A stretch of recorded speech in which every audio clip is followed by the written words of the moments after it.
பவுல் கொலோசியருக்கு எழுதிய நிருபம் 19வது அதிகாரம் 2ஆம் அதிகாரம் 19வது வசனம். கொலோசியர் 2ஆம் அதிகாரம்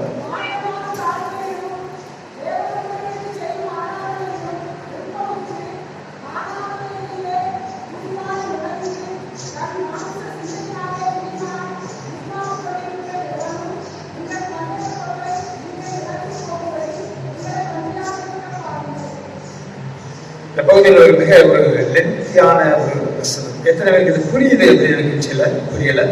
ஆனால் நம்ம தியானத்திற்காக எழுந்து கொள்ளப்பட்ட ஒரு காரியம் என்ன அப்படின்னு சொல்லும் பொழுது, உங்கள் பந்தய பொருளை நீங்கள் இழந்து போகும்படி உங்களை வஞ்சியாக இருக்க பாருங்கள். கிறிஸ்தவ வாழ்க்கை அப்படின்றது ஒரு ஓட்டம். வாழ்க்கை சொன்னாலே நம்ம சொல்லுவோம் ஓட்டம், போராட்டம் கிடையாது, ஓட்டம் அப்படின்னு நம்ம சொல்லுவோம். அது சராசரி மனிதர்களுக்கு சொல்லக்கூடிய ஒன்று. ஆனால் நமக்கு கொடுக்கப்பட்டிருக்கிற இது பந்தயத்தின் ஓட்டம், வெற்றி பெற வேண்டும் என்கிற ஒரு ஓட்டம். வாழ்க்கையில நிறைய நேரங்களில் படிக்கிற காலகட்டத்திலிருந்து நம்ம எடுத்துக்கிட்டோம் அப்படின்னு சொன்னா, எக்ஸாம்ல நான் தோல்வி அடைஞ்சிட்டேன், அடுத்த ஒரு வாய்ப்பு நமக்கு இருக்குது. பரீட்சையில நான் ஃபெயில் ஆயிட்டேன் அப்படின்னு சொன்னா அடுத்த ஒரு வாய்ப்பு இருக்கிறது. அதை தொடர்ந்து வாலிப பகுதியில பலவிதமான காரியங்களை எதிர்கொள்ள வேண்டியிருக்கும். அதுல நான் தோத்துட்டேன் அப்படின்னு சொல்லுவது உண்டு. அது மிக காயப்படுத்தும். வாலிப பகுதியில நாம அடையிற தோல்வி, வாலிப பகுதியில் அடையிற தோல்வி மிகவும் காயப்படுத்தும். அடுத்த முயற்சிக்கு நமக்கு அது செய்து எடுத்து செல்லாது. அதனால நீங்கள் தோற்று வாழ்க்கை எழுந்தவர்கள் அதிகம் உண்டு. அதுக்கு அடுத்தது ஒரு திருமண காரியங்கள், அது நிறைய சக்சஸ் ஆகும், 1-2 நிமிஷம் தோல்வியாகும். அப்படி இருக்கிற வாழ்க்கையில பல பகுதிகள் இருக்குது. வேலை வாய்ப்பு, தோல்வி அடைஞ்சு கடைசி வரைக்கும் ஒரு நிரந்தர வேலை இருக்காது, டெம்பரவரியாவே வேலை செய்து இருப்போம். தோல்வி, இதெல்லாம் இந்த உலகத்துல நம்ம ஓடுகிற சராசரி மனிதனுக்குரிய ஒரு ஓட்டம், சராசரி மனிதனுடைய ஓட்டம் அது. ஆனால் கிறிஸ்தவ ஓட்டம் என்பது வெற்றி பெற வேண்டும் என்பதற்காக ஓடக்கூடிய ஒரு ஓட்டம். நிறைவு செய்யும் பொழுது, வாழ்க்கையை நிறைவு செய்யும் பொழுது நமக்கென்று வைக்கக்கூடிய ஜீவ கிரீடத்தை பெற வேண்டும் என்பதற்காக ஓட வேண்டிய ஒரு ஓட்டம். இந்த ஓட்டத்திற்கு நாம ஆயத்தப்பட்டுக் கொண்டே இருக்கணும். ஒன்ஸ் ஆயத்தப்பட்டோம் அப்படின்றது கிடையாது, ரீசைக்கிள், மறுபடியும் வாழ்க்கையை செய்யணும், ஆயத்தப்பட்டுக் கொண்டே இருக்க வேண்டும். அந்த ஆயத்தம் இல்லை அப்படின்னு சொன்னா நம்முடைய வாழ்க்கையில கிறிஸ்தவ ஓட்டத்துல ஒரு பொழுது நம்ம வெற்றி பெற முடியாது. அதனால நிறைய இழப்புகள் இருக்கிறது, கிறிஸ்தவ வாழ்க்கை வெற்றி ஓட்டத்துல இழப்புகள் இருக்குது. மறுபடியும் இழப்பை ஈடு செய்வதற்காக அந்த ஓட்டத்தை தொடர் ஓட்டமாக ஓடிக்கொண்டே இருக்க வேண்டும். எப்படிப்பட்ட ஒரு ஓட்டத்தை ஆண்டவர் நமக்கு முன்பாக வைத்திருக்கிறார். இந்த ஓட்டத்தை யாராவது வஞ்சித்து விடக்கூடாது அப்படின்னு சொல்றாரு. கொலோசியர் எழுதும் பொழுது பவுல் சொல்கிறார், உங்க பந்தய பொருள், நீங்க அடைய வேண்டிய அந்த பொருள், அதை நீங்க இழந்து போகக்கூடாது. இழந்து போகாதபடிக்கு யாரும் வஞ்சித்து விடக்கூடாது, அபகரிச்சு விடக்கூடாது. சமாதானமான உடைய வாழ்க்கையை பிசாசு வஞ்சித்து விடக்கூடாது. டிஸ்கரேஜ் பண்ணக்கூடிய வார்த்தையை சொல்லி யாரும் வஞ்சித்து விடக்கூடாது. நீங்கள் வஞ்சியாதிருக்கத்தக்கதான் உங்களை சொல்லிடணும், பார்த்துக் கொள்ள வேண்டும். அப்ப அந்த ஓட்டத்தில் நமக்கு தேவை நல்ல குளுக்கோஸ். அத்லெட்டிக் போட்டியெல்லாம் நம்ம பார்ப்போம் சொன்னா அவங்க சோர்ந்து போயிடக்கூடாது அப்படின்றதுக்காக என்ன செய்வாங்க, குளுக்கோஸ் கொடுப்பாங்க, அதனால ஒரு ஊட்டச்சத்து பானங்கள் கொடுப்பாங்க. நமக்கு ஆண்டவர் அந்த வாழ்க்கையை நாம் தக்க வைத்துக் கொண்டே ஓடிக்கொண்டிருக்க வேண்டும். அந்த பந்தய பொருளை பெற வேண்டிய இடம் வரைக்கும் தக்க வைத்துக் கொண்டே ஓட்டத்தில் சோர்ந்து போகாதபடிக்கு நம்ம என்ன செய்யணும், அவரை பாதுகாத்துக் கொள்ள வேண்டும். அதற்காக தான் அவருடைய வார்த்தையாகிய இயேசு கிறிஸ்துவை நமக்கு கொடுத்திருக்கிறார். இந்த உலகத்துல இயேசு கிறிஸ்துவ நல்ல மாதிரி, எந்த ஒரு மனிதனுக்கும் அது யாராக இருந்தாலும் சரி, தேசத்தை ஆளுநர்கள் இருந்து அன்றாட வாழ்வுக்காக தன்னுடைய உழைப்பை செய்து கொண்டிருக்கிற ஒவ்வொரு மனிதனுக்கும் இயேசு கிறிஸ்து ஒரு மிகப்பெரிய ஆறுதல் மாத்திரமல்ல, ஊக்கம் மருந்து கூட வந்தார். இன்னைக்கு அந்த காரியங்களை நாம் ஆண்டவருடைய சமூகத்துல நல்ல போராட்டத்தை போராடுவது மாத்திரமல்ல, பந்தயத்தில் கிறிஸ்துவின் இலக்கை அடைய வேண்டும் என்கிற ஒரு ஓட்டத்தை நாம் என்ன செய்ய வேண்டும், ஓட வேண்டும் என்பதுதான்.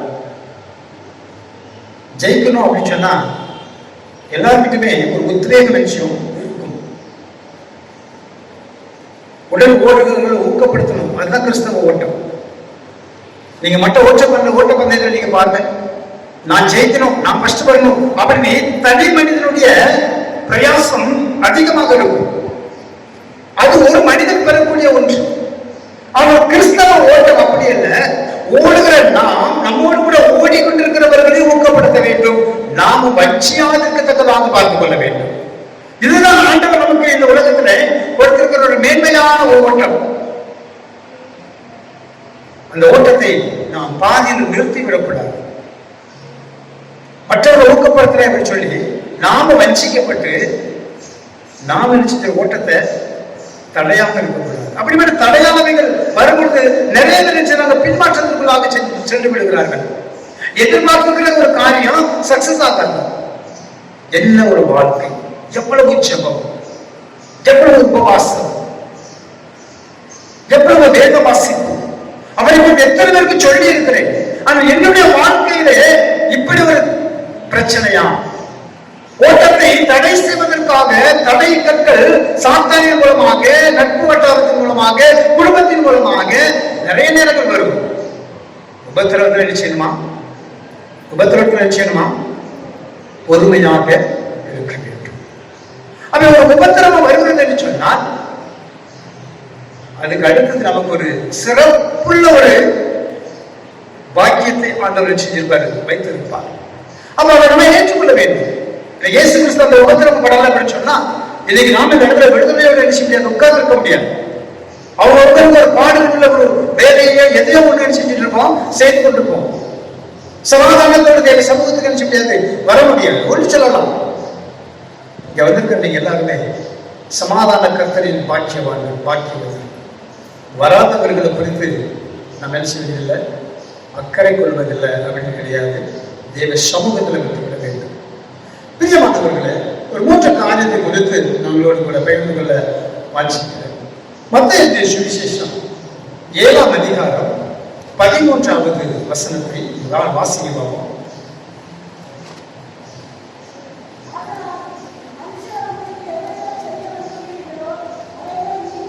ஏழாம் அதிகாரம் 13வது வசனம்.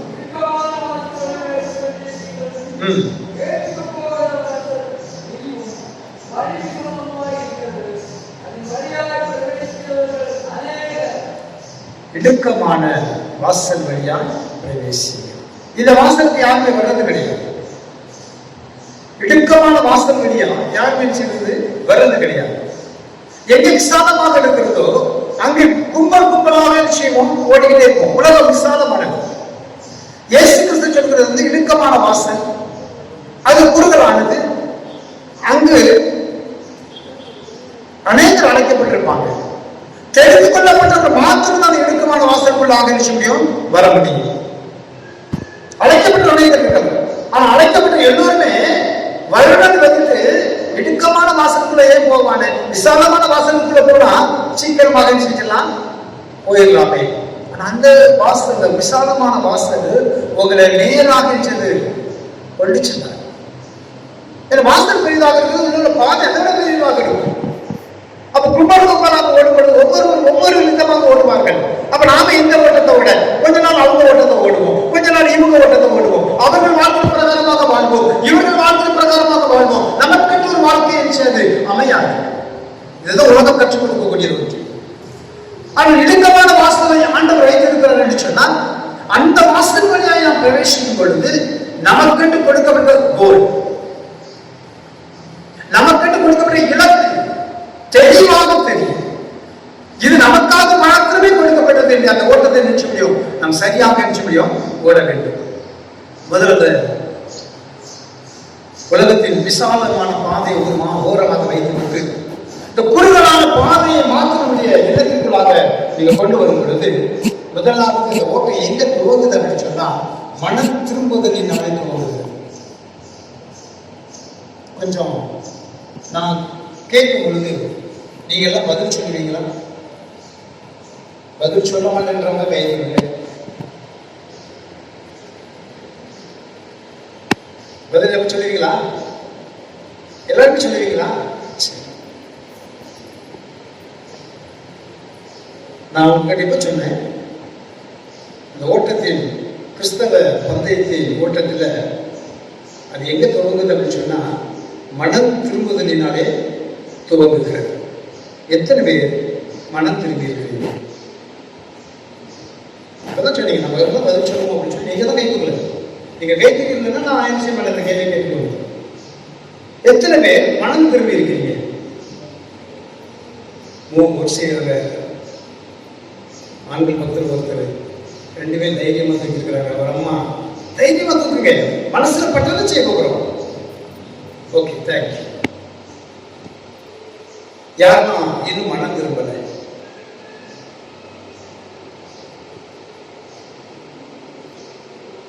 அதாவது ஆராதனை அப்படின்றது அவருடைய நாமத்துக்கு மகிமையான ஒன்று.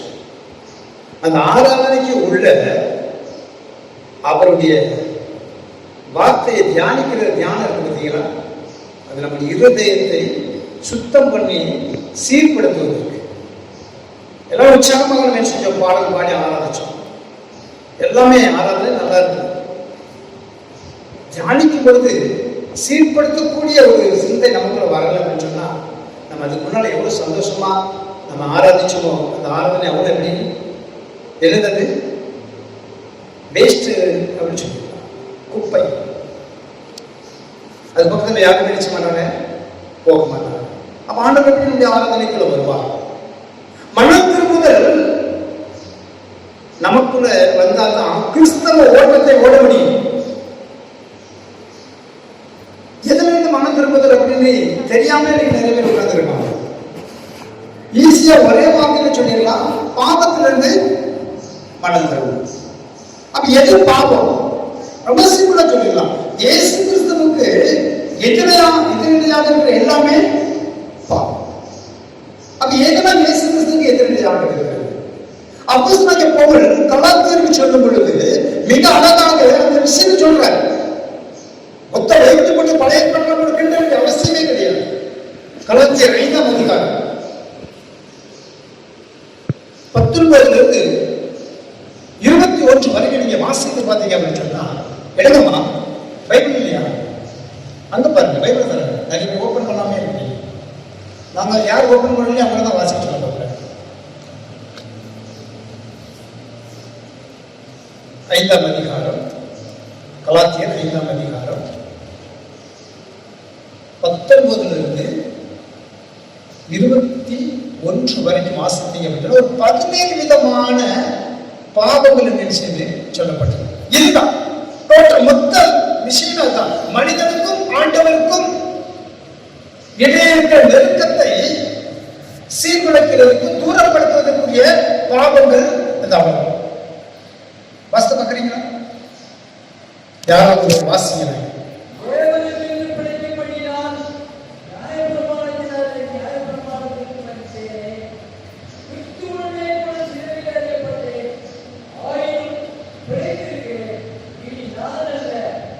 கலாத்தியர் 5ஆம் அதிகாரம் 19வது வசனம்.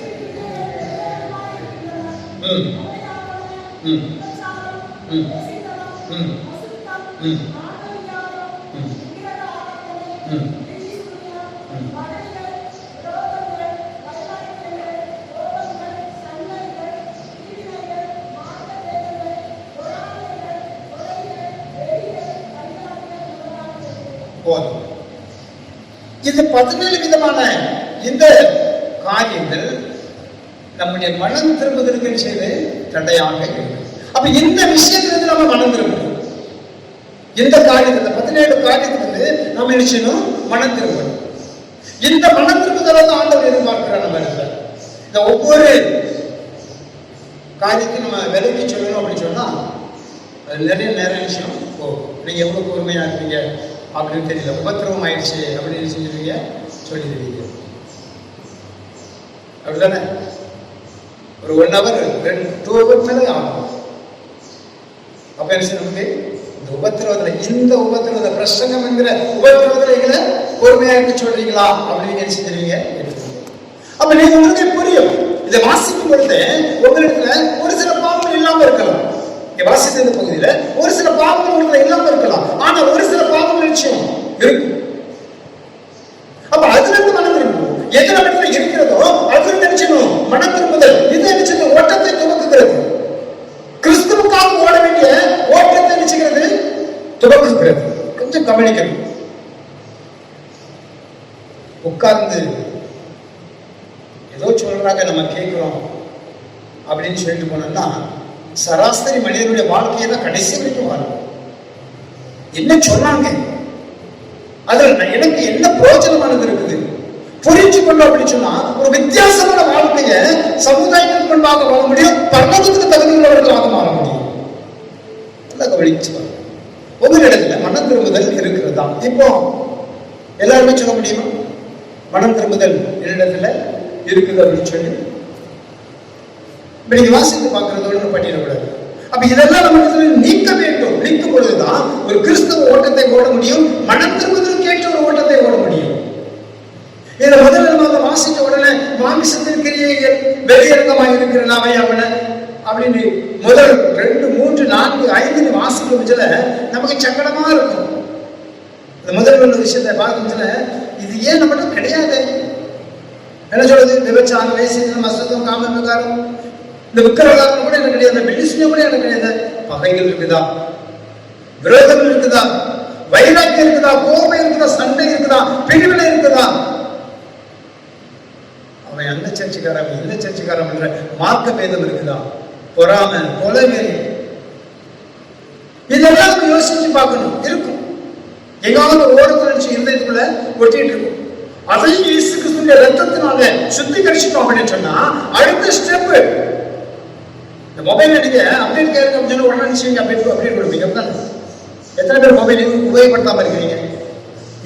இந்த ஸ்மார்ட் மொபைல் இந்த டச் போன் சொல்றீங்களா, அது யாரும் உபயோகப்படுறது ரொம்ப சந்தோஷமா இருக்கு. பாப்பா ரொம்ப சந்தோஷம். ஆனா எலி நீ உபயோகப்படுத்தினா ஒரு நிமிஷம் ஆட்சியை கிடைக்கிறது. அப்போ நீங்க இதை பாருங்க, இந்த உலகத்துக்குள்ள கரைப்படாத ஒரு வாழ்க்கையை நம்ம பாருங்க. அந்த மொபைல கேட்பாங்க அப்டேட் கொடு, பேஸ்புக் அப்டேட் கொடு, வாட்ஸ்அப் அப்டேட் கொடு அப்படின்னு கேட்ட உடனே உடனே அப்டேட் கொடுக்கும். இந்த பாவத்திலிருந்து எல்லாத்தையும் கலந்து தூரம் போட்டுட்டு அடுத்த அப்டேட் என்ன அப்படின்னு சொல்றத நீங்க அவர் சொல்றாரு. ஓட்டத்திற்கு நீ ஆயத்தப்பட வேண்டிய விஷயம் என்ன அப்படின்னு சொன்னா, ஓடிக்கொண்டிருக்கிற உன்னுடைய வாழ்க்கையில, கிறிஸ்தவ வாழ்க்கையின் ஓட்டத்தை ஓடிக்கொண்டிருக்கிற உன்னுடைய வாழ்க்கையில நீ அடுத்த அப்டேட் என்ன அப்படின்னு சொன்னா, அதே அதிகாரத்துல 22, 23 ஆவியின் கனிகள் 9 சின்ன வயசுல இருந்து என்ன செஞ்சிருக்கோம், படிச்சிருக்கோம். சண்டை வயசுல நடக்குதா? சொல்லிக் கொடுக்குறாங்களா? இது சொல்ல முடியுமா? அது முடியாது. ஏன்னா அதுல அப்டேட் ஆவியின் கனிகள் 9 அப்படின்றது சண்டே கிளாஸ்ல இருந்தே செஞ்சிருப்பாங்க. கண்டிப்பா வந்துடும், சொல்லிக் கொடுக்காம இருக்க. அப்ப அந்த ஆவியின் கனிகள் அடுத்த அப்டேட் எதெல்லாம் ஓரம் கட்ட வேண்டும், இந்த உலகத்தில் உள்ளவைகள் எல்லாம் ஓரம் கட்டிட்டு உன்னதத்திற்காக நாம் அப்டேட் ஆகக்கூடிய ஒரு விஷயத்தை பவுல் சொல்றாரு. ஆவியின் கனிகளை பற்றி சொல்றாரு. என்ன சொல்றாரு? அன்பு, சந்தோஷம், சமாதானம், நீடிய பொறுமை, தயவு, நற்குணம், விசுவாசம், சாந்தம், நிச்சயம். இதுக்கு விரோதமா எதுவுமே இந்த உலகத்தில் சேர்ந்து கிடையாது. இதெல்லாம் ஏற்றுக்கொள்ளக்கூடியது. அன்பு ஒரு மனிதனிடத்தில் காணப்பட்டாலே அடுத்து அடுத்து அடுத்து அடுத்து அடுத்து செஞ்சிருவான். மீதி இருக்க 8 காரியத்திலும் தன்னை செஞ்சிருவான், ஸ்திரப்படுத்திடுவான். அப்ப நல்ல ஓட்டத்தை துவக்கிறதுக்கு பந்தயத்துல ஓடக்கூடிய தகுதியை ஆண்டவர் ஓடிக்கொண்டிருக்கிற நமக்கு இதை மேலும் மேலும் மேலும் மேலும் செஞ்சிருப்பாரு. வலு சேர்ந்து கொண்டே இருப்பார், பலப்படுத்திக்கிட்டே இருப்பார். அன்புல பலப்படுத்துவார், சந்தோஷத்துல பலப்படுத்துவார், சமாதானத்துல பலப்படுத்துவார். துக்கம் நம்முடைய வாழ்க்கையில் வராது, கசப்பு நம்முடைய வாழ்க்கையில் வராது, கோபமே மேலே இருந்த மாமிசத்தின் கிரியைகள் முற்றிலுமாக அழிந்து போகும்.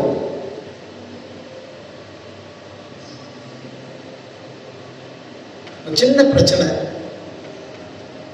என்னுடைய எழுதுகோள், என்னுடைய பேனாவையோ என்னுடைய பென்சிலையோ பக்கத்தில் உள்ள பிள்ளை திருடிட்டா அப்படின்னு சொன்னா அவளை ஒன்று என்ன சொல்லுவோம்?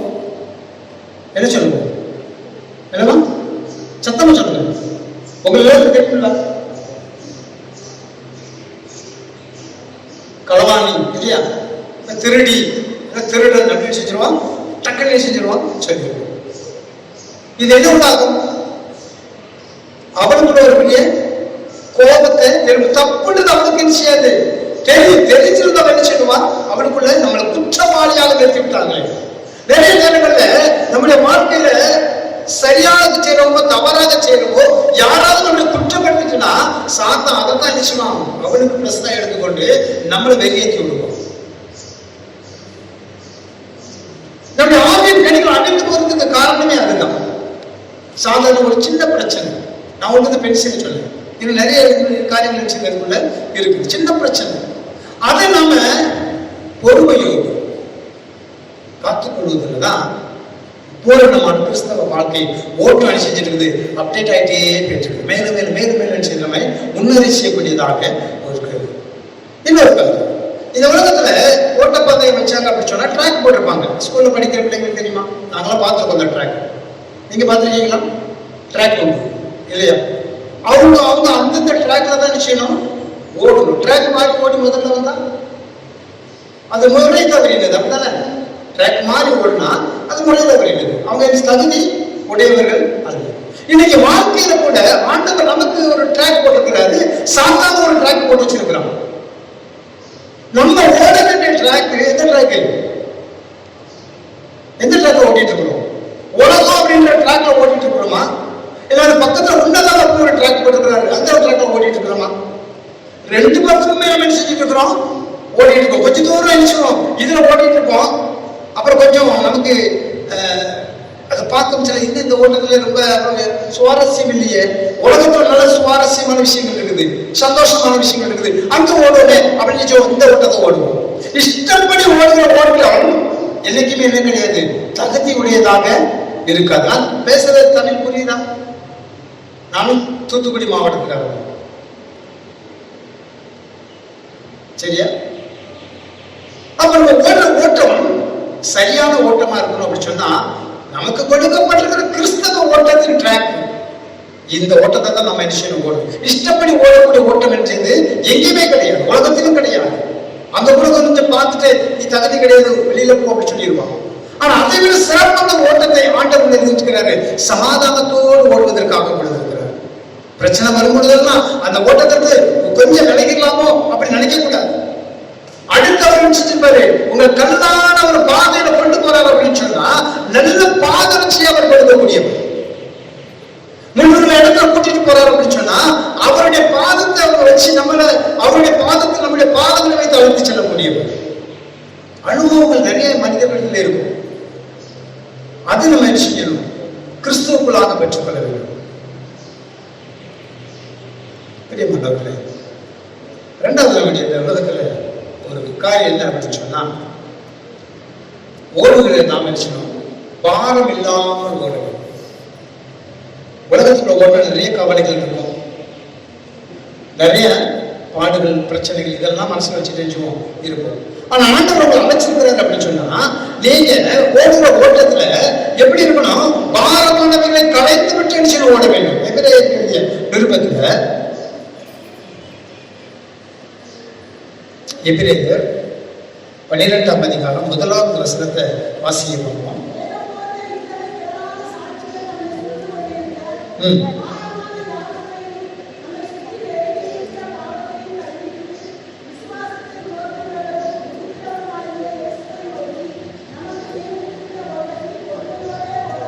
அவ்வளவுதான், அவ்வளவுதான் நம்முடைய ஓட்டம். இலக்கு இயேசு கிறிஸ்து, இலக்கு தெரிஞ்சிடுச்சு, இதுதான் இலக்கு அப்படின்னு நமக்கு தெரிஞ்சிச்சு. இங்க இருந்து பார்த்தோம்னா நீங்க ஒரு 100 மீட்டர் ஓட்டம் ஓடணும் அப்படின்னு சொன்னா அந்த கேட்டு தான் இலக்கு. நமக்கு இலக்கு தெரியும், அதனால நினைச்சலாம் எவ்வளவு வேகமா ஓட முடியும், நம்மகிட்ட எவ்வளவு தைரியம் இருக்குது. கேள்விக்குறி இல்லாம நம்ம அந்த இலக்கை தொடக்கூடிய ஒரு பிளான் நமக்கு நினைச்சு வந்துடும். இவ்வளவு வேகமா ஓடனா இவ்வளவு தொட முடியும். நம்மளோட ஓடி வரவங்க எப்படிப்பட்டவங்களாக இருக்கிறாங்க அதை நம்ம தெரிஞ்சுக்கொள்ள முடியும். பிரியமானவர்களே, இந்த கிறிஸ்தவ ஓட்டம் அப்படி அல்ல. உடல் சார்ந்தது, மனம் சார்ந்தது. இது உலகத்தில் ஓடக்கூடியவர்களுக்கு தேவையான ஒன்று. உடல் ஆரோக்கியமா இருக்கணும். அந்த இலக்கை அடையிறதுக்கு பக்கத்தில் இருக்கிறவங்க எப்படிப்பட்டவங்க, நம்மளோட ஓடி வரக்கூடியவங்க திறமை எப்படி இருக்குது, நம்முடைய பலம் எப்படி இருக்குது, இது உடல் மனம் இது இரண்டு சார்ந்தது. உலகத்தில் ஓடி ஜெயிக்கக்கூடிய ஒன்று. ஆனா நமக்கு கொடுக்கப்பட்டிருக்கிற ஒன்று என்ன தெரியுமா? முதல்ல நம்ம வாசிப்போம். மேகம் போட்டு இத்தனை திரளான சாட்சிகள், ஓட்ட சாட்சிகள் எல்லாமே பாரம் இல்லாமல் ஓடினார்கள். ஏனோ தேவன் நினைச்சிட்டாரா? சஞ்சரித்துக் கொண்டிருந்தார். நினைச்சிட்டாரு தெரியும். அப்ப நம்முடைய வாழ்க்கையில, நம்முடைய ஓட்ட பந்தயத்துல மனம் சார்ந்து உடல் சார்ந்து இந்த உலகத்துல ஓடி ஜெயிக்கணும்னு முயற்சிப்படுகிற இந்த இடத்துல ஆவிக்குரிய ஓட்டத்தை நம்ம அடைய வேண்டிய இலக்காகிய இயேசு கிறிஸ்துவை பெற வேண்டும் என்று சொன்னால் நம்முடைய ஓட்டம் எப்படிப்பட்டதாக பாரமான உலக கவலைகள், மற்றவர்களை குறித்தான எரிச்சல்கள், இன்னைக்கு அதுதான் நிறைய இடத்துல இருக்கு. இவை எல்லாவற்றையும் கலந்து விட்டு விட வேண்டும். இது எனக்கு தேவையில்லை. நல்லா படிக்கிற பிள்ளை இன்னும் நல்லா படிக்கிற பிள்ளைகளுக்கு சேருவா. ஆனா யாரும் விருப்பா வெறுக்க மாட்டா. யாருமே சேர மாட்டான். யாரும் சேர மாட்டான். கூப்பிட்டு நல்ல முட்டையை செய்வது சேராது. இதுவும் கூப்பிட்டே மாறிடும். அப்ப நல்லா படிக்கிற பிள்ளை படிக்க தெரியாத பிள்ளைகளோட நிச்சயம் வேண்டாம், பாட சம்பந்தப்பட்ட விஷயத்துல நிச்சயம் வேண்டாம், சேர மாட்டான். நமக்கு இருக்கிற உலகத்தை கொடுக்கப்பட்ட ஓட்டம் தான். நாம் கிறிஸ்தவர்களாக இருக்கிறதுனால நம்முடைய ஓட்டத்தின் ஐக்கியம் யாரும் இருக்க வேண்டும்? உங்களுடைய ஓட்டத்தில் யாரும் இருக்க வேண்டும்? பக்கத்துல கிளாஸ் பக்கத்துல பெஞ்சில் இருக்கிற பிள்ளை போய் சொல்லுவா, அவர்கிட்ட இருக்கணுமா? இந்த பக்கம் உண்மை மட்டும் பேசுவா, அவர்கிட்ட இருக்கணுமா?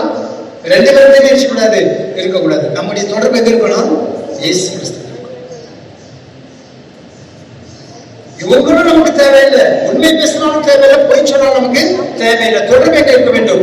பாரமானவைகளை விளக்க வேண்டும் என்று சொன்னா இயேசு கிறிஸ்துவோடு மாத்திரமே தொடர்பை வைத்திருக்க வேண்டும்.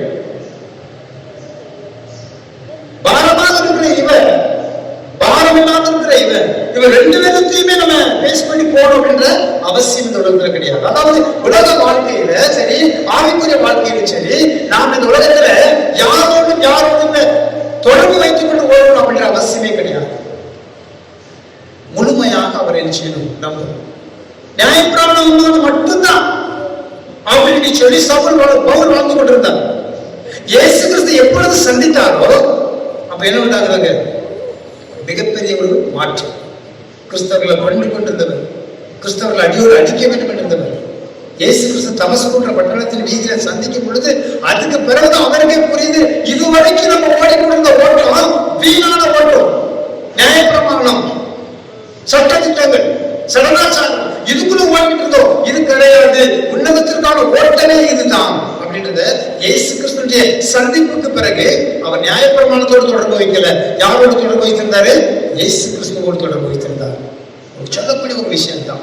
பாரமானவைகளை கலைந்து போட வேண்டும் என்று சொன்னால் நீ இயேசு கிறிஸ்துவோடு மாத்திரம் உங்களுடைய தொடர்பை நிகழ்ச்சியெல்லாம் வைத்துக் கொள்ள வேண்டும்.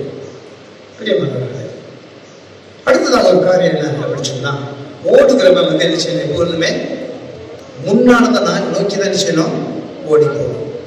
இன்னைக்கு முடிச்சு போன கதையெல்லாம் நிறைய பேசிக்கிட்டே இருக்கும். முடிச்சதுதான். அது மறுபடியும் உங்களுடைய வாழ்க்கையில நிச்சயது அதே மாதிரி நிச்சயது வராது, வேறு விதத்துல வரும். அப்ப இன்னைக்கு அந்த சந்திச்ச அந்த சமூகத்தையே மனசுல வச்சுருந்தோம்னா வேறு விதத்துல வருகிற பிரச்சனையை நம்ம நினைச்ச முடியாது, பேஸ் பண்ண முடியாது. அப்போ நடந்து போனதை நினைத்துக் கொண்டிருக்காம முன்னானவைகளை மாத்திரம் நோக்கி விஷயம் நம்ம நகர்த்தணும். இந்த வாழ்க்கை பயணத்தை முன்னானவைகளை நோக்கி நகர்த்தணும். சரி, அந்த பிரச்சனை முடிஞ்சு போச்சு, நீங்க அடுத்து வேறு விதத்துல வரும். அப்ப நம்ம என்ன பண்றது? பிலிப்பியருக்கு எழுதின நிருபத்துல 3ஆம் அதிகாரம் 13வது வசனம். நான் கொஞ்சம் வேகமாவே ஓடுறேன். நிதானமா நினைச்சேன், டைம் குறைவோ, அதனால வேகமாவே நானும் ஓடுறேன்.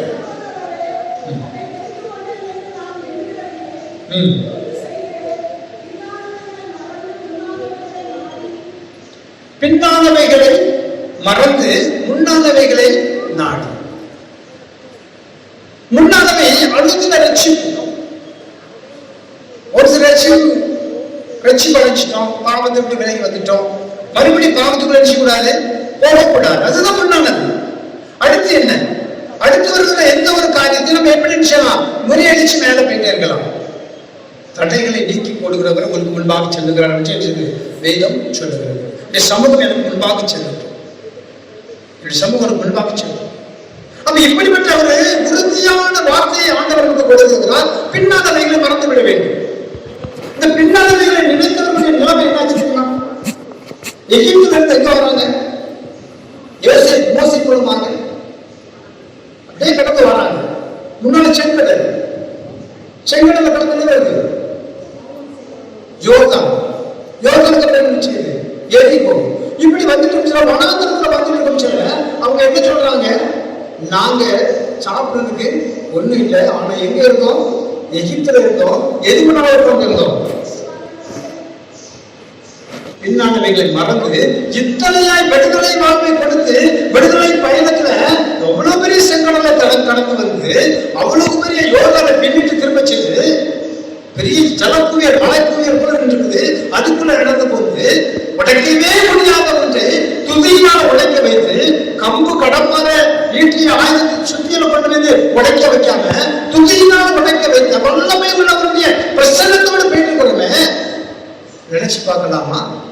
இன்னைக்கு நிறைய நேரங்கள் நம்ம அதை நினைக்கிறதுனாலதான் ஆவிக்குரிய வாழ்க்கையும் சரி உலக வாழ்க்கையில் ஆண்டவர்கள் வைத்திருக்கிற ஆசீர்வாதத்தை நினைச்சு முடியல, பெற முடியாமல் இருக்கிறது. முன்னானவைகளை நாடுங்கள். ரட்சிக்கப்பட்ட வாழ்விலிருந்து அடுத்த அபிஷேகம், அதுக்கு பிறகு அவர் நமக்கு கொடுக்க இருக்கிற மறுமைக்கான வாழ்க்கையின் ஓட்டம் துரிதமாக பட வேண்டும் என்கிற அந்த ஓட்டம் நம்ம எடுத்து நினைச்ச வேண்டும், காணப்பட வேண்டும். பிரசங்கிக்கு ஒரு புஸ்தகம் இருக்குது. எத்தனை பேருக்கு தெரியும்? பிரசங்கியை சொல்லி ஒரு புத்தகம் இருக்குது. 7ஆம் அதிகாரத்துல 8வது வசனம். நான் அவர் சொன்ன உடனே ஐயோ பைபிள் இல்லாததை சொல்றாங்க போல வாசிக்கிறாங்க. மேல பெஞ்சில் யாரும் வாசிக்கிறது தான். முன்னால இருந்த 2 ரோ கேர்ள்ஸ் யாரும் வாசிக்கிறது. நான் பெஞ்சில் உள்ளவங்களை வாசிக்கிறேன். முன்னால உள்ள இருந்து மட்டும் வாசிங்க, உங்க குரல் கேட்கணும். பிரசங்கிமா சொல்லிட்டுல அவங்க வந்து எப்படி பார்த்தீங்களா?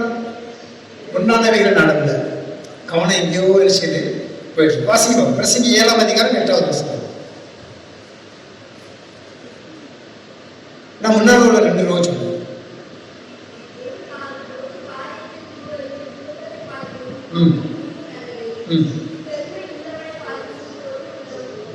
அதுதான் உண்மையை நான் சொல்றேன். இந்த வசனத்தை நாங்க வந்த பிறகு ஐயா அவங்க டைரியில எழுதப்பட்டதான் அந்த திருவசன மூலியமான புக்கு, அந்த புக்கில் நான் பார்த்தேன். என்ன தேவை? பொறுமை. ஒரு காரியத்தின் துவக்கத்தை பார்க்கணும், அப்ப முடிவுன்றது முன்னால இருக்குது, துவக்கம் என்றது பின்னால போயிடுச்சு. அப்ப முடிவு என்று சம்பூர்ணமாக இருக்க வேண்டும். அப்ப அந்த முடிவுக்காக நம்ம என்ன சொல்லணும்? பொறுமையோடு ஓட்டத்துல ஓடணும். முன்னாளர்கள் நோக்கி ஓடணும் அப்படின்னு அவசரப்பட்டு ஓடணும்னா நம்ம நினைச்ச முடியாது, ஓட்டத்தை சரியாக முடிவை தீர்மானிக்க முடியாது. பொறுமையோடு நினைச்சணும் ஓடணும். முன்னாளர்கள் நோக்கி பொறுமையோடு ஓட வேண்டும். அப்பதான் தீர்மானிக்க முடியும், முடிவு சரியாக முடிக்க முடியும் அப்படின்னு சொல்லி. ஆத்திரக்காரனுக்கு புத்தி மட்டும் ஒரு ப்ராப்ளம் இல்லை, தெரியுமா? தெரியுமா உங்களுக்கு? ஆத்திரக்காரனுக்கு புத்தி மட்டும். அவசரப்பட்டு எதை செஞ்சுட்டு அப்புறம் தலை குளிச்சு நிற்கிறது, முட்டிட்டு தலை குளிச்சு நிற்கிறது. கதவுடைய உயரம் இவ்வளவுதான், அந்த நிலையோட உயரம் இவ்வளவுதான். அப்ப அதுக்குள்ள நம்ம எப்படி போகணும் அப்படின்னு சொல்லி வேகமா போகணும் அப்படின்னு சொல்லி செஞ்சிடும், நமக்கு தெரியாது. பொறுமையோடு போனா குளிச்சு போனா நம்ம என்ன செஞ்சிடலாம், வெளியே போயிடலாம். பிரியமானவர்களே, அப்ப நம்மளை முன்னானவைகளை நோக்கி ஓடும் பொழுது ஆண்டவர் நமக்கு என்ன செஞ்சிருக்கிறாரு? ஒரு சிறப்பான முடிவை நமக்கு செய்றாரு, தரக்கூடியவராக இருக்கிறார்.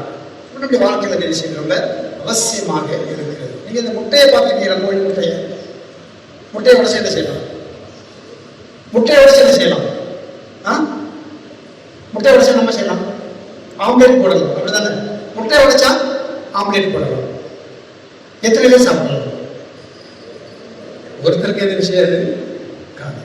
அதே முட்டைய பொறுமையோட கோழிக்குள்ள ஒரு 21 நாள் வைக்க வச்சா என்ன கிடைக்கும்? குஞ்சு கிடைக்கும் இல்லையா? அப்ப அது என்ன ஒரு முட்டை விடும். ஏற்கனவே ஒரு கோழி முட்டை விட்டு இந்த குஞ்சில நம்ம இத்தனை 10 முட்டை வச்சுன்னா 10 குஞ்சு வரும். அப்போ ஒரு நாளைக்கு என்ன செய்யலாம்? 10 கோழி முட்டை வச்சுன்னா எத்தனை முட்டை கிடைக்கும்? 10 முட்டை கிடைக்கும். உழைக்கிறதுல சீக்கிரமா செஞ்சிருவோம். ஆனா அந்த குஞ்சு பறிக்கிறதுக்காக அது அடங்காக்கணும், 21 நாள் அடங்க பொறுமையாக இருக்கும் அப்படின்னு சொன்னா அது ஒரு கோழி குஞ்சு கிடைக்கும். இதுதான் நம்முடைய வாழ்க்கையில ஆண்டவர் கொடுத்திருக்கிற ஒரு ஆசீர்வாதமான ஒன்று. பொறுமையாக இருக்கும். பொறுத்தா பூமியை ஆகும். பொறுக்காதவங்க எல்லாம் பயிரவங்க கிளம்பி போயிட்டே இருப்பாங்க உலகத்தில். நாம உட்கார்ந்து ஆளுகை செய்வதற்காக ஆண்டவர் நம்முடைய வாழ்க்கையில் செஞ்சிருக்கிறாரு. பொறுமையை கற்றுக்கொள்ள அப்படின்னு சொல்லியிருக்காரு. அதனால அந்த அம்மாவின் கணிகளை நாங்கள் சொன்ன அப்டேட் ஆக வேண்டிய அந்த விஷயத்துல நீடிய பொறுமை, நீடிய பொறுமை பெரியமானவர்களே. அவருடைய வாழ்க்கையில முட்டையை நீங்க உடைக்கிறதுனால இல்ல, குஞ்சு பொறிக்க வைக்கிறதுனாலதான் அதுல கிடைக்கக்கூடிய ஒரு ஆசீர்வாதம். எல்லா விஷயத்திலும் நம்ம செய்யணும், பொறுமை தேவை அப்படின்றது ஆண்டவன் நமக்கு சுட்டி காட்டுகிறார். வாழ்க்கை நிறைய பொறுமை அவசியம். அடுத்த ஒரு காரியம் என்ன அப்படின்னு சொன்னா, ஒரு 7 காரியத்தை குறிச்சுட்டு வந்தேன், சுருக்கமாக செஞ்சோம் முடிச்சுக்குவோம். அடுத்ததாக என்ன அப்படின்னு சொன்னா, பந்தயத்திற்கு இலக்கு தேவை. வீட்டில இருந்து நம்ம கிளம்புறோம் அப்படின்னு சொன்னா, ஸ்கூலா இருக்கட்டும், ஆபீஸா இருக்கட்டும், எவ்வளவு தூரத்துல இருக்குன்றது நமக்கு விஷயம் தெரியுமா? தெரியாதா? தெரியும். ஆபீஸ் எவ்வளவு தூரத்துல இருக்குது, ஸ்கூல் எவ்வளவு தூரத்துல இருக்குது, பஸ் ஸ்டாண்ட் எவ்வளவு தூரத்துல இருக்குது. அப்ப நம்ம இலக்கு என்ன செஞ்சிருக்கிறோம்? முன்கூட்டி தெரிந்து வைத்திருக்கிறோம். அதே ஆவிக்குரிய வாழ்க்கையில இந்த ஓட்டத்தை நம்ம நிறைவு செய்யக்கூடிய பகுதி எது தெரியுமா? ஆண்டவராகிய இயேசு கிறிஸ்து. அவரை தொடரும். அவரை தொடுவதற்காக தான் நமக்கு இந்த உலகத்தில் ஓடுகிற ஓட்டம். அவர் வரும்பொழுது அவரோட கூட போகணும். அதுதான் அவரை தொடுதல். அப்போ அந்த பாவம் நிறைந்த உலகத்திலிருந்து நம்மை விசேஷ விதமாக அழைத்தவர்கள் மத்தியில தெரிந்து கொள்ளப்பட்ட பாத்திரமாக நினைச்சிருக்கிறோம். எப்பொழுதும் இருக்க வேண்டும். ஏன்னா அவங்களுக்கு மாத்திரம் தான் தெரியும் இலக்கு இயேசு கிறிஸ்து அப்படின்னு சொல்லி. கல்யாண வீட்டுக்கு நிறைய பேர் அழைச்சிருந்தாங்க. ஆனா நிறைய பேர் நிச்சயில வரல. ஒவ்வொரு சாக்கு சொல்லிட்டு போயிட்டாங்க. வந்திருந்த இடத்துல கூட இலக்கு தெரியாத ஒருவன் உட்கார்ந்து இருந்தான். நம்ம விருதுசாலைக்கு தான் வந்திருக்கிறோம் அப்படின்னு தெரியாத ஒருத்தவங்க உட்கார்ந்து இருந்தான். அவன் எப்படி இருந்தான்? அழுக்கு ட்ரெஸ். கல்யாண வீட்டுக்கு முடிஞ்சது என்ன தேவை? கல்யாண வீட்டுக்கு நம்ம தேவை. கல்யாண வீட்டுக்கு போறோம்னு என்ன தேவை? உடைய அலங்காரம் ரொம்ப அவசியம் தானே. நம்முடைய உடைய அலங்காரம் சரியில்லை அப்படின்னு சொன்னா நம்ம உறவினர்கள் அல்ல. கல்யாண வீட்டுக்காரங்களுக்கு உறவினர்கள் அல்ல. உடைய அலங்காரம் சிறப்பா இருந்துச்சுன்னா நீங்க வேணா உங்களை அழைக்காத கல்யாண வீட்டுக்கு நீங்க நல்லா நகை போட்டுட்டு நீங்க போங்க. மாப்பிள்ளை வீட்டுக்கு சொந்தமா இருக்கும் போல, பொண்ணு வீட்டுக்கு சொந்தமா இருக்கும் போல ஒரு தகுதி இருக்கு. அப்ப நம்முடைய வாழ்க்கையில இலக்கை நம்ம அடைய வேண்டும் என்று சொன்னா ஆண்டவருக்கு இயேசு கிறிஸ்து நம்முடைய இலக்கு. அப்ப அவர் நமக்கு கொடுத்திருக்கிற தகுதி அந்த ரட்சிப்பு. அதுக்கு பிறகு தூய ஆவியானவர் நம்மை கொடுத்திருக்கிற அபிஷேகம். அன்னைக்கு நான் நைட்டு ஆராதனைக்கு வந்து ஒரு 5 நிமிஷம் எடுத்துலாங்க. டைம் என்ன டைம் ஆகுது? வழக்கமான டைம் வேண்டாமா? வழக்கமான டைம் கிடையாதா? அல்லேலூயா, அல்லேலூயா சொல்லுங்களா. போவோம். ஏன்னா நான் ஒரு 3 மணி வரைக்கும் உங்ககிட்ட உட்காந்துட்டு போனா அது கரெக்டா இருக்கும். ஐயோ, ஒரு 5 நிமிஷம் கூடல. சரி, அப்போ என்ன சொல்ல மறந்துச்சு.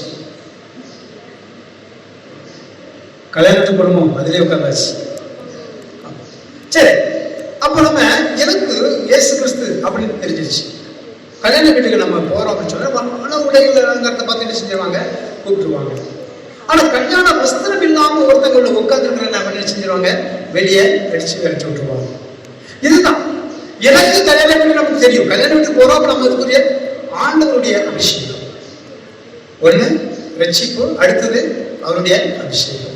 அதுக்கு மேல மேல மேல நாம அவரோடு கூட போவதற்காக நமக்கு கொடுக்கப்பட்டிருக்கிற ஆசீர்வாதம் தான் இந்த உலகத்தில் நமக்கு அவர் கொடுத்திருக்கிற பலவிதமான காரியம். இன்னைக்கு இந்த உலகத்துல நீங்க நீடிய பொறுமையோடு நினைச்சிட்டு இருக்கணும், எல்லாவற்றையும் கொஞ்சம் காத்திருக்கணும். எனக்கு டார்கெட். பிலிப்பியருக்கு எழுதும் பொழுது அப்போஸ்தலனாகிய பவுல் பிலிப்பியருக்கு எழுதுறாரு. 3ஆம் அதிகாரம் 14வது வசனத்தை வேகமா வாசிங்க. பிலிப்பியர் 3:14.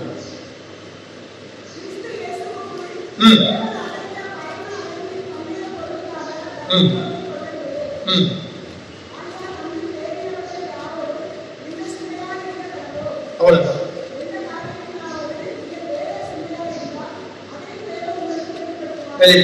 என்ன நிலைமையில இருக்கிறோம் அப்படின்ற இன்னைக்கு இந்த உலகத்துல நாம எல்லாருமே இயேசு கிறிஸ்துவ இலக்கா வைத்து ஓடக்கூடிய ஆட்கள். இன்னைக்கு நம்ம ஒருத்தரை பார்த்து கழுத அப்படின்னு சொன்னா ஒத்துக்குவோமா? இல்ல, உடனே என்ன பார்த்து கழுதைன்னு சொல்லிட்டாங்களே. உடனே நம்ம ஒரு வார்த்தை சொல்லலாம், இயேசு கிறிஸ்துவ சுமந்ததே கழுதைதான் அப்படின்னு செஞ்சு ஆறுதல் பட்டுக்கலாம். ஆனா இன்னைக்கு இந்த கிறிஸ்தவ வாழ்க்கையில ஓட்டப்பந்தயத்துக்கு மிகவும் சிறப்புள்ள ஒரு மிருகம் இருக்கு. நான் தான் முதல்ல கூட சொன்னீங்க, என்கிட்ட பேசணும் அப்படின்னு சொன்னேன். ஓட்டப்பந்தயத்துக்கு சிறப்புள்ள மிருகம் எதுமா? குதிரை. குதிரை யுத்த நாளுக்கு ஆயுதமாக்கப்படும், ஜெயமும் கர்த்தரால். குதிரை ஓட்டப்பந்தயத்துக்கு ஆக வைக்கப்பட்டது ஒன்று இல்லையா? நாம எல்லாமே இன்னைக்கு குதிரைகள். நாம எல்லாருமே இன்னைக்கு பந்தயத்துல ஜெயிக்கிறோம். அப்ப இந்த குதிரையா இருக்க நம்ம மீது ஆண்டவர் செஞ்சிருக்கிறாரு, அவருடைய விலைக்கிரயத்தை வைத்திருக்கிறார். என்ன விலைக்கிரயம் வச்சிருக்கிறாரு? அவருடைய ரத்தம். நமக்காக ரத்தத்தை சிந்தி நீ ஓடு, உன் மேல நான் நினைச்சிருக்கிறேன், பந்தய பொருளாக என்னுடைய ரத்தத்தை வச்சிருக்கிறேன், நீ ஜெயிச்சா என்னுடைய ரத்தம் செஞ்சிருக்கிறது ஒண்ணு பரலோகத்துக்கு கொண்டு வரதுக்கு தகுதியுடையதான்.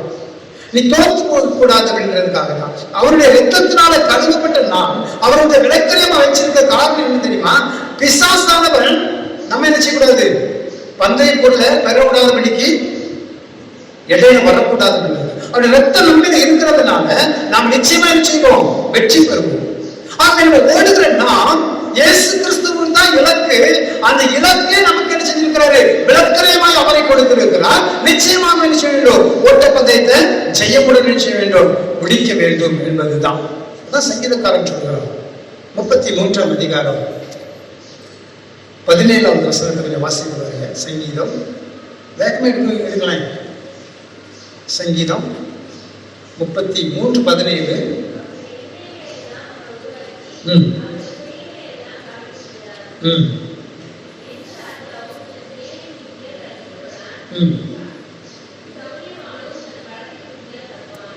நம்ம இந்த உலகத்துல நம்முடைய முயற்சினால எதையும் நினைச்ச முடியாது, அச்சீவ் பண்ண முடியாது. ஒருவேளை நீங்க உலக வாழ்க்கையில வேணா பொருள் வைத்து, பொருளை வைத்து, நிலத்தை வைத்து அதை பெற்றுக்கொள்ளலாம் அப்படின்னு சொல்லலாம், ஓடலாம். ஆனா ஆவிக்குரிய வாழ்க்கையில நம்முடைய பலம் அல்ல, நம்மகிட்ட இருக்கிறவர்களுடைய பலம் அல்ல, உன்னதத்தின் பலம் நம்ம நிச்சயம் அந்த இடத்தை அச்சீவ் பண்றதுக்கு வழி செய்யக்கூடியதாக இருக்கும். அப்ப இலக்கை தொட வேண்டும் என்று சொன்னால் ஆண்டவராகிய கர்த்தர் நம்மளுக்கு நினைச்ச வேண்டும், இருக்க வேண்டும். கடைசியாக ஒரு விஷயம் முடிக்கிற ஓட்டத்தை நீங்க என்ன செய்யணும்? வெற்றியோடு முடிக்க வேண்டும். இடையில முயற்சி கூடாது, ஓடக்கூடாது. சமீபத்தில் என்னுடைய மகன் படிக்கிற ஸ்கூல்ல ஒரு ஓட்டப்பாதை வச்சிருந்தாங்க. 700 மீட்டர் ஓட்டம் அப்படின்னு சொல்லி வச்சிருந்தாங்க. 700 மீட்டர் ஓட்ட பந்தயத்தில் கிட்டத்தட்ட ஒரு 7-8 பேர் ஓடினாங்க. ஓடிட்டு கமிச்சில ஒரு 2வது ரவுண்ட்லயே ஒரு பையன் என்ன செஞ்சுட்டான், அப்படியே ஓரமாக போயிட்டான். ஒரு சிறப்பு என்ன தெரியுமா? நம்ம ஃபர்ஸ்ட் வாரமோ கடைசி வாரமோ அப்படின்றது முக்கியம் அல்ல. அந்த ஓட்டத்தை என்ன செய்யணும்? நிறைவு செய்ய வேண்டும். நான் கடைசியில் வந்தாலும் அந்த 7 ரவுண்டு ஓடிடுச்சு, அந்த ஓட்டத்தை நிறைவு செய்ய வேண்டும். அதுதான் தகுதி. இந்த கிறிஸ்தவ வாழ்க்கை அதுதான். நமக்கு முன்பாக எத்தனையோ பரிசுத்தவர்கள் ஓடிக்கிட்டு இருப்பாங்க. அவங்களோட இலக்கு அமைச்சு ஓடக்கூடாது. இலக்கு இயேசு கிறிஸ்து. முன்னால ஓடிக்கிட்டு இருக்கிற பரிசுத்தவர்களை பார்க்க கூடாது, முன்னால ஓடிக்கிட்டு இருக்கிற ஊழியக்காரர்களை பார்க்க கூடாது, முன்னால ஓடிக்கிட்டு இருக்கிற ஐயர்களை பார்க்க கூடாது, முன்னால ஓடிக்கிற உபதேசியரை பார்க்க கூடாது. நம்முடைய இலக்கு இயேசு கிறிஸ்து. அவங்க ஓடிக்கிட்டே இருப்பாங்க, நாம இலக்கை மாத்திரம் நினைச்சோம் ஓடிக்கொண்டே இருக்கணும். அப்படி ஓடும்பொழுது நமக்கு என்ன கிடைக்குமா? ஜீவ கிரீடம் நமக்கு கிடைக்கும். எத்தனை பேருக்கு நம்பிக்கை இருக்குது ஜீவ கிரீடம் கிடைக்கும்? பதியங்க வந்து 3 பேருக்கு 4 பேருக்கு பேசிட்டு இருக்காங்க. நீங்க முன்னால வேண்டாமா? பாஸ் பண்ணணுமா வேண்டாமா? கை தூக்க வேண்டியது தானே? கஷ்டமா இருக்குதோ? அவர் அங்கிருந்து பார்த்துட்டு இருப்பாரு, நீ என்னெல்லாம் பண்ணிட்டு கை தூக்கிட்டு இருக்கையா முன்னால அப்படின்னு நினைப்பாருன்னு நினைக்கிறீங்களா? அவர் தூக்கி விடுறவர், தள்ளி விடுறவர் அல்ல. எந்த இடத்துல வருகிற நினைச்ச புறமே தள்ள மாட்டேன் அப்படின்னு சொல்லுவார். நீ கை தூக்கினாலே போதும், அடுத்த ஸ்டெப் உள்ள கொண்டு வந்துருவாரு. அல்லேலூயா. சரி, அப்போ தீமோத்தேயுக்கு பவுல் சொல்றாரு, 2 தீமோத்தேயு 4ஆம் அதிகாரம் 8வது வசனத்தை வாசிக்க பார்ப்போம். 2 தீமோத்தேயு 4ஆம் அதிகாரம் 8வது வசனம்.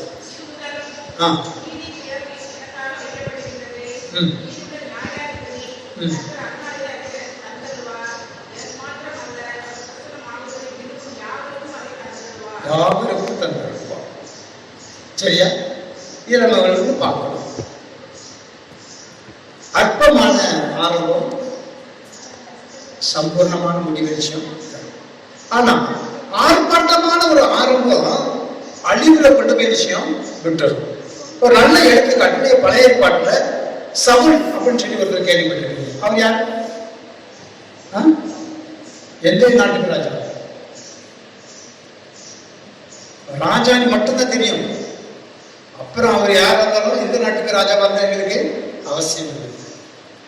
இஸ்ரவேல் ஒன்றுபட்ட இஸ்ரவேலுக்கு அவர் செஞ்சாரு, ராஜாவாக இருக்கிறார். முதல் ராஜா இஸ்ரவேல் மக்களுக்கு முதல் ராஜா அந்த சவுல் தான். அந்த சவுல் அங்க இருக்கிற எல்லாரும் ரொம்பவும் உயரமானவர், அழகுள்ளவர். அப்ப அவரை முதல் ராஜாவாக தேர்ந்தெடுக்கப்பட்டிருக்குது. ஒரு விஷயத்தை ஆண்டவர் சொல்றாரு சாமுவேல் மூலமா, அந்த மக்களை அழிச்சு போட்டு ஒருத்தர் கூட அழிச்சு கூடாது, விட்டு வைக்க கூடாது, சின்ன குழந்தை கூட விட்டு வைக்க கூடாது. ஆனா அவர் என்ன பண்ணாரு? எல்லாத்தையும் செஞ்சுட்டு என்ன செஞ்சாரு? கொழுமையானவங்க என்ன செஞ்சாரு? ஆடுகள்லாம் ஆண்டவருக்கு கொண்டு வந்தாரு. ஆண்டவர் என்ன சொன்னாரு? நம்முடைய இதெல்லாம் செய்யல, கேட்கல. எங்க நம்ம ஒரு சிறிய விஷயத்துல தவறுகிறோமோ நாம என்ன செய்ய முடியாது? சம்பூர்ணமான ஒரு ஆசீர்வாதத்துக்குள்ள என்ன செய்ய முடியாது? போக முடியாது. மோசையோட நிலைமை அதுதான். அந்த கண்மலையோட பேசுது அப்படின்னு சொன்னாரு. அவர் என்ன செஞ்சுட்டாரு? கோலால அடிச்சுட்டாரு. காணான நீ என்ன செய்யலாம்? இந்த இடத்துல இருந்து பார்க்கலாம், அங்க என்ன செய்ய முடியாது? பிரவேசிக்க முடியாது. ரொம்பவும் இன்னைக்கு இந்த சாஃப்ட்வேர் இன்ஜினியர் கேட்ட சொல்லுவாங்க, ரொம்ப நுணுக்கமா அந்த வேலையை நினைச்சோம் செய்யணும் அப்படின்னு சொல்லி. ஆண்டவர்களை ரொம்ப நுணுக்கமா கவனித்துக் கொண்டிருக்கோம். அப்ப இடங்கள் விடாதபடிக்கு அப்பதான் இடங்கள் வரும். ஆனா உண்டாக்குறவனுக்கு தான் நினைச்சது தண்டனை. விழுந்த நமக்கு தண்டனை. ஏன் நீதிமான் விழுந்தால் நினைச்சுவான், 7 தரம் விழுந்தால் நினைச்சுவான், எழுந்து நிற்பான். அப்ப நமக்கு இடர்கள் உண்டாக்குறவனுக்கு தான் தண்டனையோடைய, நமக்கு தண்டனை கிடையாது. நம்ம எழுந்திருக்கத்தக்கதான ஒரு ஓட்டத்தை தொடர்ந்து ஓடத்தக்கதான ஒரு கிருபையாளர் கொடுக்கக்கூடியவர். சவுல் தன்னுடைய சம்பூர்ணமான ஒரு மிக மகிமையோடு இருக்கிறது முதலாவது ராஜாவாக வாழ்கிறார். ஆனால் அவருடைய மரணம் எப்படி ரொம்ப கொடூரமான மரணம், தன்னைத்தானே வச்சுட்டாரு. ஆனா இரண்டாவது பவுலை பார்க்கிறோம், சவுலாகிய பவுல் பார்க்கிறோம் புதிய ஏற்பாட்டுல. அவர் முரட்டாட்டமா சிலர் ஜீவிக்கிறாரு. இயேசு கிறிஸ்து எப்ப அவர் சந்திக்கிறாரோ அந்த சந்திப்புனால அவர் நினைச்சாரு மிகுந்த மாட்சிமை அடைகிறார். இன்னைக்கு திருச்சபை அவரை கொண்டு செய்தது சொல்லிக் கொண்டிருக்கிறது. நான் உங்களுக்கு இது சொல்லிக் கொண்டிருக்கேன்னா, பிரியமானவர்களே, ஓட்டத்தை ஆண்டவர் தான் பவுலுக்கு தொடங்கினார். அவர் அவருடைய ஓட்டத்தை முடிக்கிற அளவுக்கு செய்தார், வைத்தார். இன்னைக்கு நம்முடைய வாழ்க்கையில நல்ல போராட்டத்தை போராடவும், நம்முடைய ஓட்டத்தை நிறைவாய் வெற்றி பெறவும் ஆண்டவர் நமக்கு செஞ்சிருக்கிறாரு. தூய ஆவியானவரை கொடுத்திருக்கிறார். அவர் மூலமாக, அவர் கொடுத்திருக்கிற அபிஷேகத்தின் மூலமாக நல்ல போராட்டத்தை போராட ஆண்டவர் செஞ்சிருக்கிறார், வைத்திருக்கிறார். இலக்கு ஆண்டவராக இயேசு கிறிஸ்து மனம் திரும்புதலோடு நம்முடைய பாரமானவைகள் எல்லாவற்றையும் கலந்து போட்டு விட்டு பொறுமையோடு இச்சை அடக்கத்தோடு கிறிஸ்து எனும் இலக்கை நோக்கி வெற்றியுடன் ஜீவ கிரீடத்தை பெற முயற்சி செய்வோம். கர்த்தர் நம்மை ஆசீர்வதிப்பாராக. ஆமென்.